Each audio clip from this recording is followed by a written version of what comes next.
प्रधानमंत्री 22 मई को राज्य में पुनर्विकसित 3 रेलवे स्टेशन समेत देश के 103 स्टेशनों का करेंगे ऑनलाइन उद्घाटन। झारखंड में रेलवे अधिकारियों ने तैयारियों का लिया जायजा। राज्यपाल और मुख्यमंत्री ने धनबाद में विनोद बिहारी महतो की प्रतिमा का किया अनावरण। बोले सीएम, आंदोलनकारियों को मिल रहा उचित सम्मान, हम अपनी कमियां जल्द दूर करेंगे। कल होने वाली टीएसी की बैठक का भाजपा ने किया बहिष्कार। बाबूलाल का आरोप, आदिवासियों के हित में काम नहीं कर रही है सरकार। नेता प्रतिपक्ष से मिले मधु कोड़ा।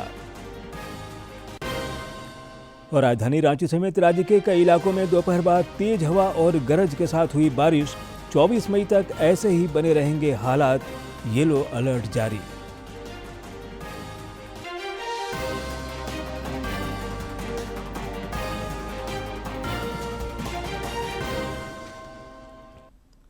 नमस्कार, प्रादेशिक समाचार में आपका स्वागत है।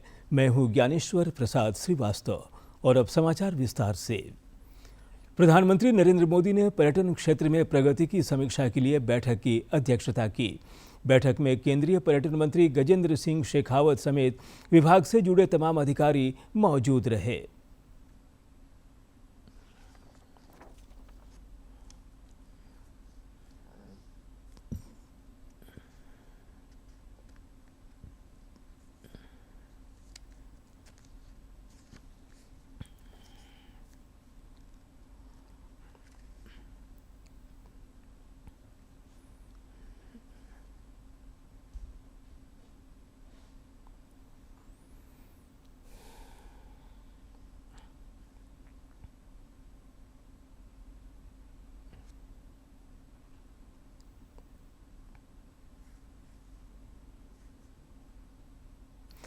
प्रधानमंत्री नरेंद्र मोदी 22 मई को राजस्थान के दौरे पर जा रहे हैं। अपने दौरे के क्रम में श्री मोदी अमृत भारत स्टेशन योजना के तहत पुनर्विकसित झारखंड समेत देश भर के 103 रेलवे स्टेशनों का वीडियो कॉन्फ्रेंसिंग के माध्यम से उद्घाटन करेंगे। प्रधानमंत्री झारखंड के गोविंदपुर रोड स्टेशन के साथ ही देवघर स्थित शंकरपुर और साहिबगंज स्थित राजमहल स्टेशन का भी उद्घाटन करेंगे। वैसे तो ये तीनों रेलवे स्टेशन झारखंड में स्थित है, लेकिन शंकरपुर रेलवे स्टेशन पश्चिम बंगाल के आसनसोल और राजमहल रेलवे स्टेशन मालदा रेल मंडल का हिस्सा है। इधर आसनसोल रेल मंडल के पीआरओ विप्लव बावरी और पब्लिसिटी इंस्पेक्टर आशीष कुमार सिंह ने आज शंकरपुर रेलवे स्टेशन पहुंचकर उद्घाटन की तैयारियों का जायजा लिया। बाद में पत्रकारों से बातचीत में श्री बावरी ने बताया कि 7 करोड़ रुपए की लागत से शंकरपुर रेलवे स्टेशन का आधुनिकीकरण किया गया है और यहां कई यात्री सुविधाओं में इजाफा हुआ है।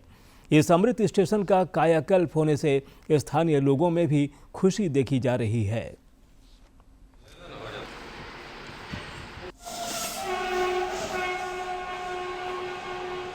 22 तारीख को माननीय प्रधानमंत्री शंकरपुर का जो स्टेशन का जो अमृत भारत स्टेशन स्कीम के अंदर जो रीडेवलपमेंट का काम चल रहा है उसका उद्घाटन करेंगे। पैसेंजर के लिए सुविधा का व्यवस्था किया गया है। जैसे देखिए, जो आप लोग देख सकते हैं कि टैक्टाइल्स वगैरह यहाँ पे लगाया गया है, जो दिव्यांगन है उनको बहुत मदद करते हैं, उनका सेफ्टी बहुत बढ़ाते हैं। और ये स्टेशन मतलब अपने आप में देखने में इतना खूबसूरत और इतना सुविधाजनक बनाया गया है कि लोग मतलब हम लोग सबको आने वाले समय में हमको लगता है लाभान्वित होंगे। और हम कहना चाहते हैं प्रधानमंत्री जी को कि बहुत बहुत धन्यवाद आपका कि आपने हमारे इस छोटे से जगह पर ध्यान दिया। रांची रेल मंडल के गोविंदपुर रेलवे स्टेशन का भी कायाकल्प किया गया है। आज स्टेशन पहुंचकर रांची रेल मंडल की वरीय वाणिज्यिक प्रबंधक शुचि सिंह ने उद्घाटन की तैयारियों का जायजा लिया और कहा कि अब स्टेशन पर लोगों की विश्व स्तरीय सुविधाएं मिल सकेगी। अमृत भारत योजना के तहत झारखंड में 15 स्टेशनों में अपग्रेडेशन का काम किया जा रहा है। इसमें सबसे पहले गोविंदपुर स्टेशन का उद्घाटन 22 मई को किया जाएगा। मंडल की वरीय वाणिज्य प्रबंधक जनसंपर्क पदाधिकारी शुचि सिंह ने बताया कि गोविंदपुर स्टेशन के अपग्रेडेशन में 6 करोड़ 65 लाख रुपए की लागत से इस स्टेशन को पुनर्विकसित किया गया है। इस दौरान स्थानीय संस्कृति को महत्व दिया गया है। इस स्टेशन की दीवारों पर पारंपरिक कलाकृतियां भी उकेरी गई हैं। रांची मंडल में 15 स्टेशन अमृत स्टेशन बन रहे हैं। उसमें से गोविंदपुर स्टेशन पहला स्टेशन है जिसको हम अमृत स्टेशन के तहत उद्घाटन करने जा रहे हैं। इसका उद्घाटन माननीय प्रधानमंत्री जी 22 तारीख को 9:30 बजे सुबह करेंगे। कर्रा प्रखंड क्षेत्र स्थित गोविंदपुर रेलवे स्टेशन यात्री और माल परिवहन के लिए हटिया बंडा मुंडा खंड में महत्वपूर्ण स्टेशन है। बेहतर यात्री सुविधाएं प्रदान करने के लिए रांची डिवीजन के गोविंदपुर स्टेशन का पुनर्विकास रिकॉर्ड समय में पूरा किया गया है। इस रेनोवेशन के बाद यहाँ पे अत्याधुनिक सुविधाएं पैसेंजर्स को उपलब्ध होंगी ताकि उनको स्टेट ऑफ द आर्ट जो फैसिलिटीज़ होती हैं, वर्ल्ड क्लास स्टेशन की जो फैसिलिटीज़ होती हैं वो उनको इंडिया में उपलब्ध हो पाए। जैसा कि हम विदेश में देखते थे कि एक बड़ी स्टेशन बिल्डिंग हुआ करती थी, सारी सुख सुविधाओं से लैस स्टेशन हुआ करते थे, वैसे ही हमारे छोटे छोटे स्टेशन जिनको कभी कोई डेवलप करने का नहीं सोचा वो भी ऐसे डेवलप हो जाए। कर्रा प्रखंड की अंचलाधिकारी वंदना भारती ने रेलवे के इस प्रयास की सराहना करते हुए कहा कि इस स्टेशन के विस्तार से क्षेत्र के हर वर्ग के लोगों को फायदा मिलेगा। किसानों को बाजार तक जाने में सहूलियत होने के साथ साथ रोजगार भी मिलेगा, जिससे पलायन भी रुकेगा। इसके लिए ना पलायन करते हैं, दूसरे जगह में रोजगार के लिए जाते हैं तो उन्हें रांची जा कर के ट्रेन पकड़ना पड़ता है, तो उनके लिए काफ़ी दूरी होती है। ऐसे में गोविंदपुर स्टेशन का कायाकल्प हो जाने से उन्हें काफ़ी लाभ मिलेगा। सुदूरवर्ती लोगों जो क्षेत्र के लोग हैं वो यहाँ आएंगे और उनके लिए काफ़ी ये नज़दीक हो जाएगा स्टेशन, उन्हें आने जाने में काफ़ी लाभ होगा। यहाँ के बच्चे, छोटे छोटे बच्चे जो कि हायर एजुकेशन के लिए कॉलेज वगैरह जाते हैं तो उन्हें भी आने जाने में काफ़ी परेशानी होती थी। आज के दिन में उन्हें यह स्टेशन बन जाने से उनका काफ़ी आने जाने में काफ़ी सुविधाएँ हो जाएंगी। गोविंदपुर रेलवे स्टेशन को अत्याधुनिक बनाए जाने से क्षेत्र के हर वर्ग के लोग काफी उत्साहित हैं। आम नागरिकों का कहना है कि पहले यह स्टेशन जैसा नहीं लगता था, लेकिन अब स्टेशन का स्वरूप काफी अच्छा लग रहा है। यात्रियों को ट्रेन का इंतजार करने में काफी सहूलियत मिलेगी और सुरक्षित महसूस करेंगे। जो प्रधानमंत्री के द्वारा रखा गया था वो स्टेशन में हम लोग का भी गोविंदपुर रोड का भी नाम है और ये पहले बहुत ही छोटा स्टेशन था, अभी तो बहुत ही अच्छा बड़ा स्टेशन बन गया है। यहाँ सुविधा भी बहुत अच्छा दे रहा है, प्रतीक्षालय बन गया है, रिजर्वेशन के लिए हो गया है और जो ट्रेन बढ़ी है उससे बीमारी के लिए आदमी को कहीं जाना पड़ता है, उसके लिए सुविधा हो गया है। स्टेशन के पास बहुत सारा ये देखने को मिल रहा है जो बिजली के डिपार्ट से, और इससे फ़ायदाजनक सबको सुविधा लायक होगा, जैसे किसानों को, जैसे बच्चों को स्कूल आने जाने के लिए, और यहाँ पे इधर उधर रुकने के लिए, ठहरने के लिए जगह अच्छा बन रहा है। रेलवे स्टेशनों के कायाकल्प हो जाने से आम लोगों में काफ़ी खुशी है। अब रेलवे स्टेशनों पर अत्याधुनिक सुविधाएं मुहैया कराई जा रही हैं। केंद्र सरकार और रेल मंत्रालय के इस प्रयास से जहां आम लोगों की सहूलियतों में विस्तार हो रहा है, वहीं क्षेत्रीय अर्थव्यवस्था में भी तेजी से वृद्धि हो रही है। डीडी न्यूज़ के लिए रांची से प्रताप की रिपोर्ट। ऑपरेशन सिंदूर के बाद झारखंड समेत देश भर में सेना के शौर्य और पराक्रम को सलाम करने के लिए तिरंगा यात्रा निकाली जा रही है। लोहरदगा जिले के कुड़ू में भी तिरंगा यात्रा निकाली गई। इसमें बड़ी संख्या में स्कूली बच्चे शामिल हुए। तिरंगा यात्रा के माध्यम से लोगों ने आतंकवाद के खिलाफ एकजुटता का परिचय दिया और भारतीय सेना को नमन किया।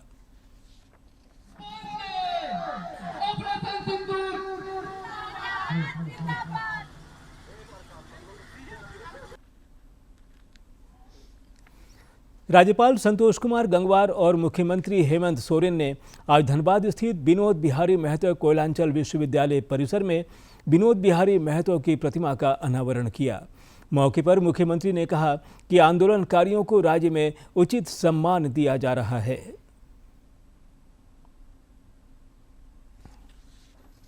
झारखंड के महान आंदोलनकारी विनोद बिहारी महतो की आदमकद प्रतिमा के अनावरण समारोह के कई लोग गवाह बने। धनबाद स्थित विनोद बिहारी महतो कोयलांचल विश्वविद्यालय के परिसर में आयोजित इस कार्यक्रम के दौरान राज्यपाल संतोष कुमार गंगवार, मुख्यमंत्री हेमंत सोरेन, उच्च एवं तकनीकी शिक्षा मंत्री सुदिव्य कुमार, सांसद, विधायक समेत कई जनप्रतिनिधि एवं विश्वविद्यालय के अधिकारी कर्मचारी सहित भारी संख्या में छात्र छात्राएं मौजूद थे।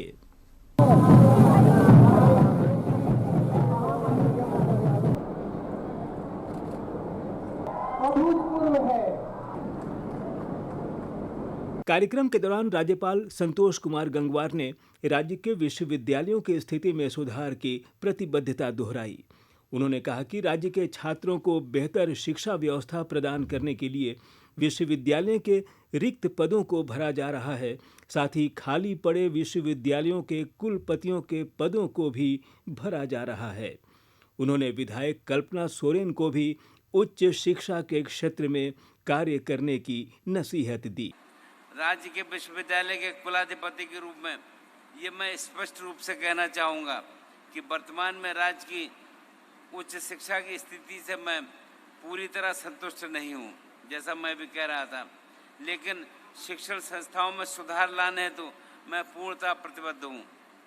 रिक्त कुलपति पदों की नियुक्तियाँ समयबद्ध तरीके से पूरी की जा रही हैं। आशा करता हूँ कि वे अपने दायित्वों का निष्ठापूर्वक निर्वहन करेंगे। जहाँ कुलपति या प्रतिकुलपति का कार्यकाल समाप्त हो रहा है, वहाँ उनकी नियुक्ति प्रक्रिया पहले से शुरू की जा चुकी है ताकि समय पर नियुक्तियां हो सकें। इस दौरान मुख्यमंत्री हेमंत सोरेन ने कहा कि राज्य की उच्च शिक्षा व्यवस्था को बेहतर बनाने की दिशा में सरकार काम कर रही है।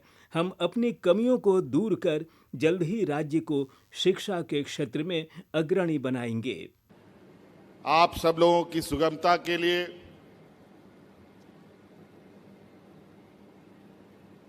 यहाँ की अच्छी शिक्षा व्यवस्था के लिए क्या नई नई पहल की जा सकती है, इन सब को ध्यान में रखकर हम लोगों ने कई बार शिक्षा के क्षेत्र में एक नए आयाम जोड़ने का प्रयास किया। आंदोलनकारी विनोद बिहारी महतो की आदम कद प्रतिमा के अनावरण के साथ इस क्षेत्र की वर्षों पुरानी मांग पूरी हुई। वहीं राज्यपाल और मुख्यमंत्री ने विश्वविद्यालय का दौरा कर युवाओं में एक नई उम्मीद जगाई है। डीडी न्यूज के लिए धनबाद से अजय की report. Tribal advisory council TAC की कल होने वाली बैठक का भाजपा ने बहिष्कार करने की घोषणा की है। नेता प्रतिपक्ष बाबूलाल मरांडी और पूर्व मुख्यमंत्री चंपाई सोरेन के नेतृत्व में हुई पार्टी की बैठक में यह फैसला लिया गया। नेता द्वय ने आरोप लगाया कि राज्य सरकार आदिवासियों के हित में काम नहीं कर रही है। ऐसे में इस बैठक का कोई औचित्य नहीं है। तो टीएसी बड़ा महत्वपूर्ण समिति है जो आदिवासी का हित में निर्णय लेने का।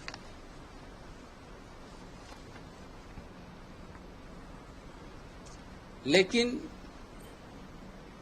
आज तो 5 साल का बैठक यदि अब देखिएगा, आदिवासी का हित में ऐसा कोई अहम मुद्दा लाने का काम नहीं किया। इधर टीएसी की बैठक से पहले भारतीय जनता पार्टी में बैठकों का दौर भी जारी है।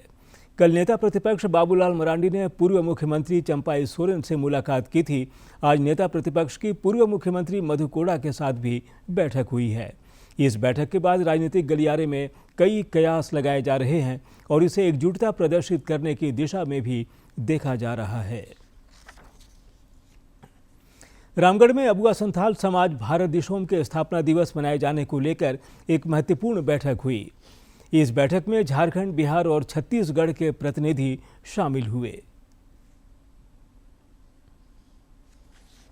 रामगढ़ के माइंड्स रेस्क्यू भवन में आज अबुआ संथाल समाज भारत दिशोम के स्थापना दिवस की तैयारियों को लेकर बैठक की गई। मौके पर अबुआ संथाल समाज भारत दिशोम के केंद्रीय अध्यक्ष विनोद किस्कू ने बताया कि समाज के उत्थान को लेकर इसका गठन हुआ है, जिसका पहला स्थापना दिवस 15 जून को मनाया जाएगा। उद्देश्य है समाज का उत्थान, समाज को बढ़ाना, समाज में हमारा संस्कृति हरा भरा जो सजाया हुआ है हमारे पूर्वजों ने बनाया है, उसको हम किस तरीके से उसको और बेहतर करेंगे। समय के साथ साथ समय की परिस्थितियों को देखते हुए हमारे युग, हमारे समय के साथ बच्चे लोग पढ़ लिख करके आगे बढ़ रहे हैं, उनको समाज के बारे में बताना है। मौके पर बिहार के डेलीगेट मनोज मुर्मू ने बताया कि हमारी सभ्यता और संस्कृति को विकसित करते हुए नई पीढ़ी को जागरूक करना इस कार्यक्रम का मुख्य उद्देश्य है। हम लोग का ये अब संथाल समाज भारत दिसम ये संगठन 1 वर्ष पूरा करने जा रही है, जो कि हम लोग 15 जून को इसका पहला वर्षगांठ मनाने जा रहे हैं। और हमारा समाज, हमारा संथाल समाज से जो लुप्त हो रही संस्कृति, विचार, इन लोगों को हम लोग कैसे आगे बढ़ाएं, आने वाला पीढ़ी को हम लोग क्या सिखाएं, इन सब बातों पर हम लोग का विशेष चर्चाएं हो रही है। अबुआ संथाल समाज भारत देशम की स्थापना पिछले वर्ष हुई थी, जिसका पहला स्थापना दिवस 15 जून को मनाया जाना है। रामगढ़ से के तिवारी की रिपोर्ट। शराब घोटाला मामले में Jharkhand anti corruption bureau ACB ने आज आईएएस अधिकारी विनय चौबे को लंबी पूछताछ के बाद गिरफ्तार कर लिया है। उनके साथ संयुक्त उत्पाद आयुक्त गजेंद्र सिंह को भी गिरफ्तार किया गया है। इससे पहले आज सुबह श्री चौबे को उनके रांची स्थित आवास से एसीबी की टीम पूछताछ के लिए अपने कार्यालय ले गई थी।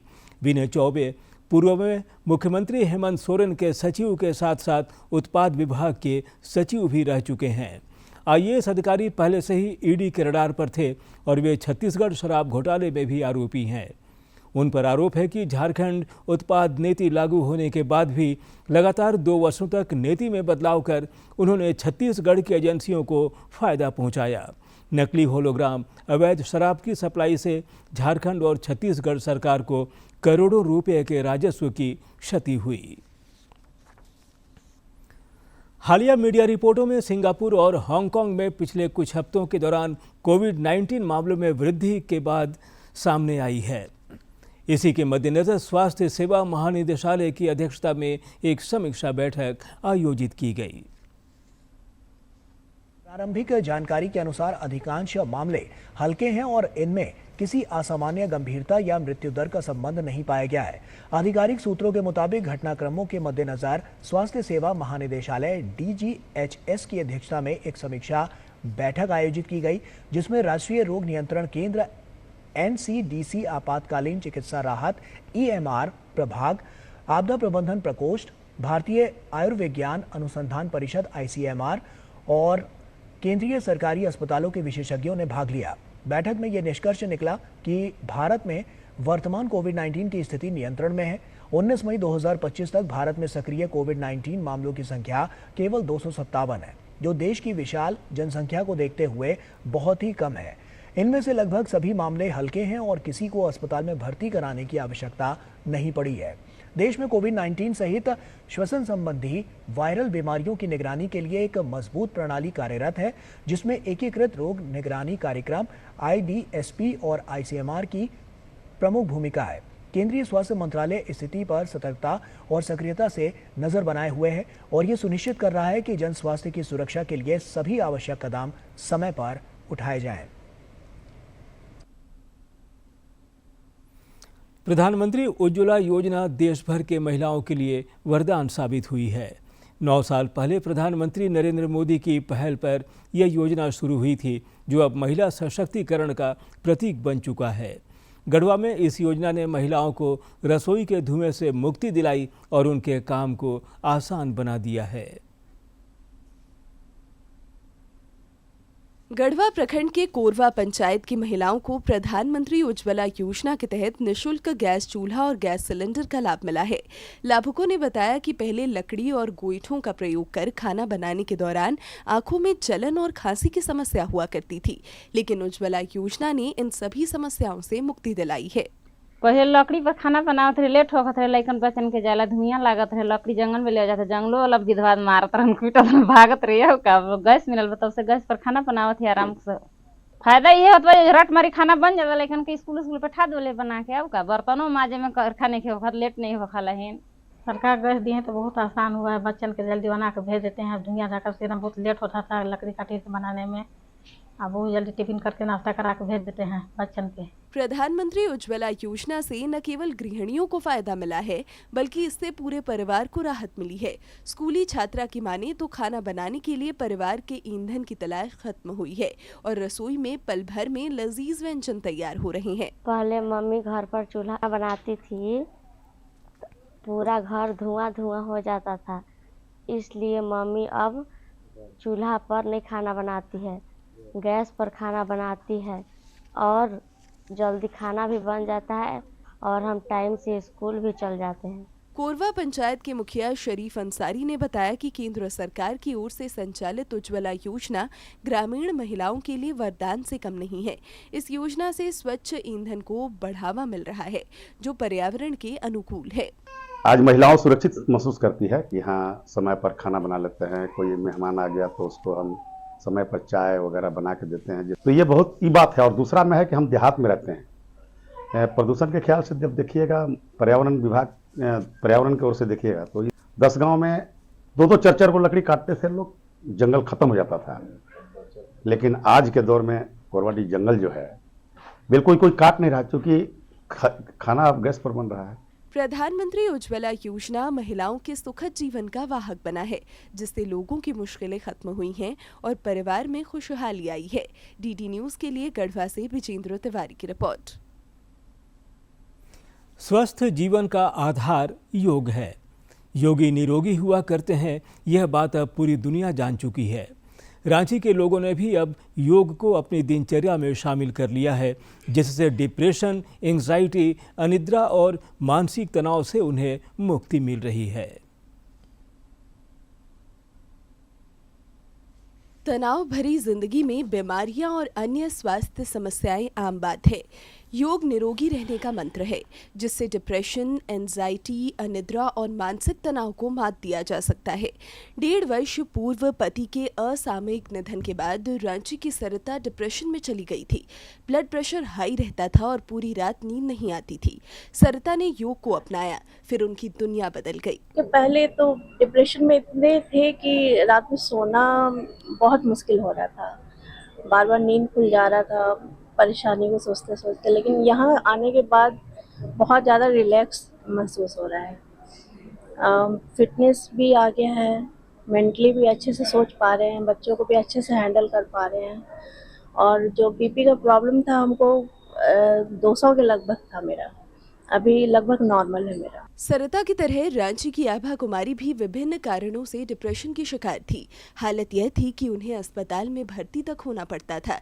उदासी और चिड़चिड़ापन उनके जीवन का हिस्सा बन चुका था। योग से जुड़ने के बाद वे अब पूरी तरह से स्वस्थ हैं और ऊर्जा से भरपूर हैं। पहले हम बहुत बीमार रहा करते थे, 8-8 दिन में हॉस्पिटलाइज होते थे हमेशा।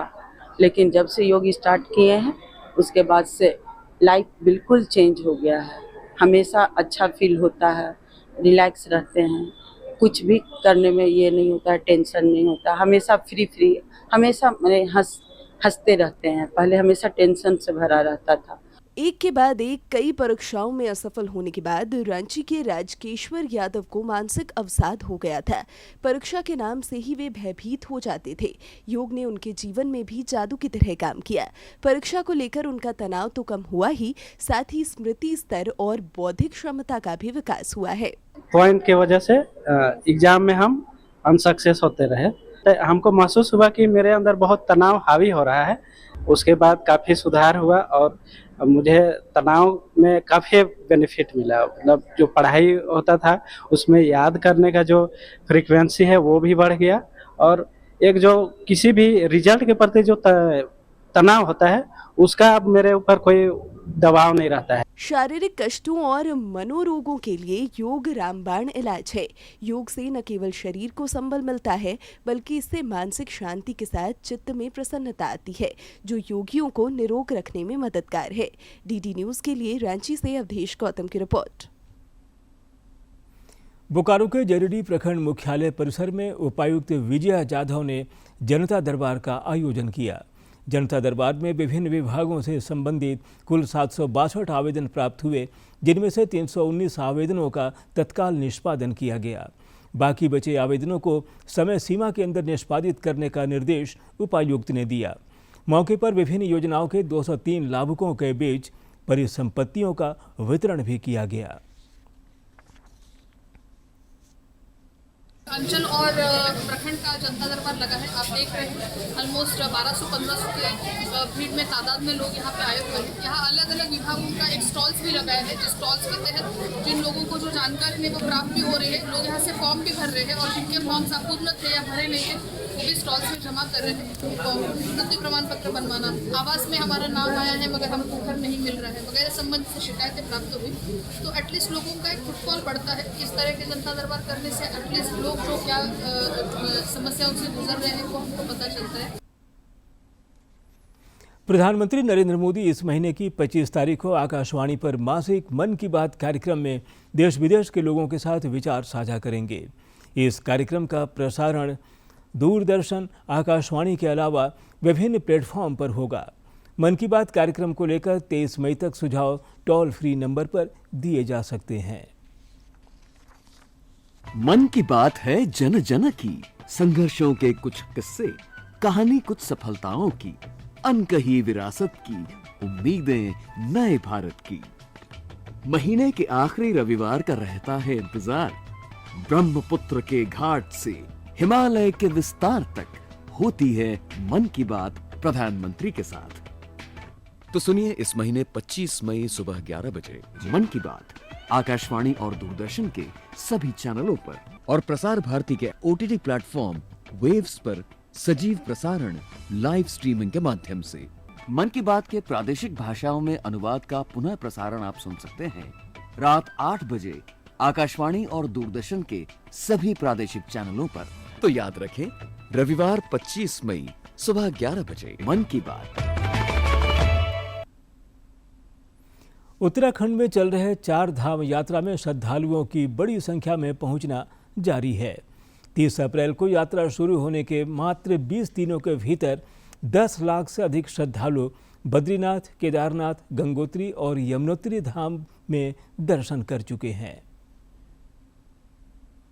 उत्तराखंड में चल रहे 4 धाम यात्रा में श्रद्धालुओं की बड़ी संख्या में पहुंचना लगातार वहां पर जारी है। 30 अप्रैल को यात्रा शुरू होने के बाद से मात्र 20 दिनों के भीतर 10 लाख से अधिक श्रद्धालु बद्रीनाथ, केदारनाथ, गंगोत्री और यमुनोत्री धाम में दर्शन कर चुके हैं।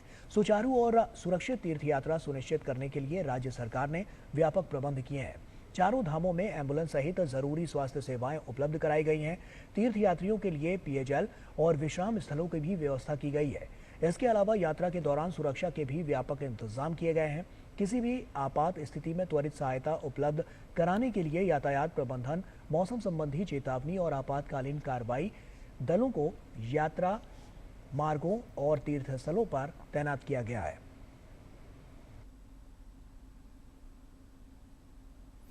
गणतंत्र दिवस के अवसर पर घोषित किए जाने वाले पद्म पुरस्कार 2026 के लिए ऑनलाइन नामांकन प्रक्रिया 15 मार्च से शुरू हो गई है। पद्म पुरस्कारों के नामांकन की अंतिम तिथि 31 जुलाई निर्धारित की गई है। पद्म पुरस्कार अर्थात पद्म विभूषण, पद्म भूषण और पद्मश्री देश के सर्वोच्च नागरिक सम्मानों में शामिल है।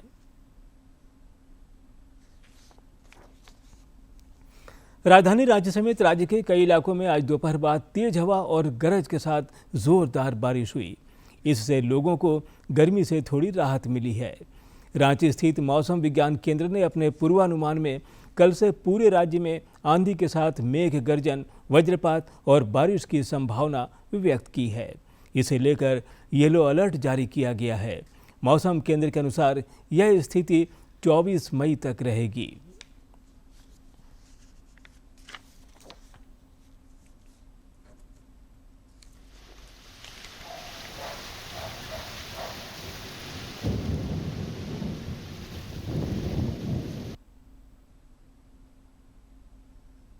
और अब अंत में मुख्य समाचार एक बार फिर।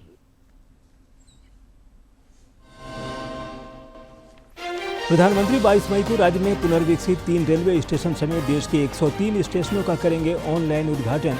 झारखंड में रेलवे अधिकारियों ने तैयारियों का लिया जायजा। राज्यपाल और मुख्यमंत्री ने धनबाद में विनोद बिहारी महतो की प्रतिमा का किया अनावरण। बोले सीएम, आंदोलनकारियों को मिल रहा उचित सम्मान, हम अपनी कमियां जल्द दूर करेंगे। कल होने वाली टीएसी की बैठक का भाजपा ने किया बहिष्कार। बाबूलाल का आरोप, आदिवासियों के हित में काम नहीं कर रही है सरकार, नेता प्रतिपक्ष से मिले मधु कोड़ा। और राजधानी रांची समेत राज्य के कई इलाकों में दोपहर बाद तेज हवा और गरज के साथ हुई बारिश। 24 मई तक ऐसे ही बने रहेंगे हालात, येलो अलर्ट जारी।